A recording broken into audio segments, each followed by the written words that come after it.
Hello everyone, welcome my new another blog. টুকিবাকি রান্নার ব্লগে সবাইকে স্বাগত জানাই। মাছ আজকে নিয়ে এসে অনেকদিন পর নিরামিষ খাচ্ছিলাম, তার জন্য আমি নিয়ে আসিনি প্রায় 21 দিন মতো। তো যাই হোক, এবার মাছটা কিন্তু আমি ধুয়ে নেব। এবার ধুয়ে নেওয়ার পরে মাছের মধ্যে নুন হলুদ সম পরিমাণ দিয়ে সুন্দর করে মাছটাকে আমি মাখিয়ে নেব। তোমরা কারা কারা মাছ খেতে ভালোবাসো অবশ্যই কমেন্টে জানিও। মাছ আমার এখানে নুন হলুদ মাখানো হয়ে গেছে। এবার আমি কড়াইটা বসিয়ে দেব গরম করার জন্য। তো তেল দিয়ে দেব, কড়াই গরম হয়ে গেছে।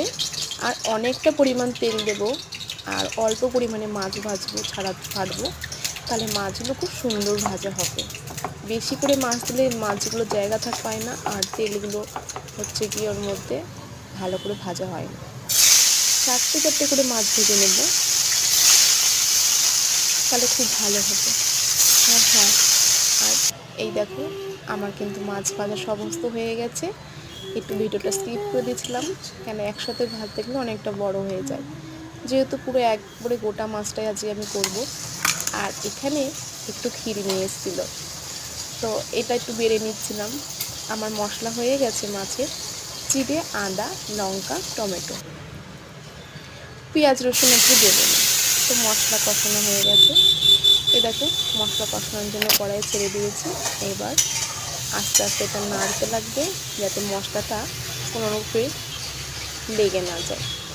সেই যতটা তেল ছিল ততটা তেলেই আমি দিয়ে দিয়েছি, আর এক্সট্রা কোনো আমি তেল দিইনি। ঠিক আছে, মশলা থেকে যখন তেল বেরিয়ে যাবে না, তখন হচ্ছে কি আমি মাছগুলোকে দিয়ে দেবো ওর মধ্যে। জল তো মশলা থেকে দেখো তেল ছেড়ে দিয়েছে, এই দেখো তেল বেরিয়ে এসছে।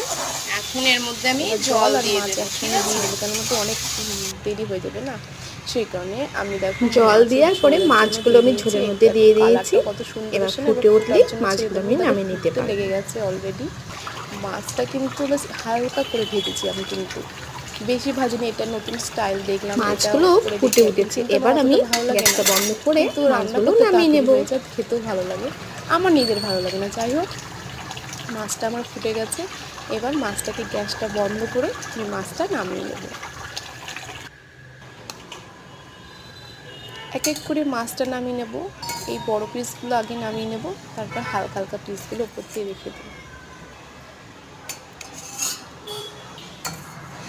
ভিডিওটা কেমন লাগলো অবশ্যই কমেন্টে জানাতে ভুলো না। নেক্সট ভিডিও দেখা হচ্ছে। তখন সুস্থ থেকো, স্বাভাবিক থেকো। চলো tata, bye bye. Next video দেখা হচ্ছে আবার।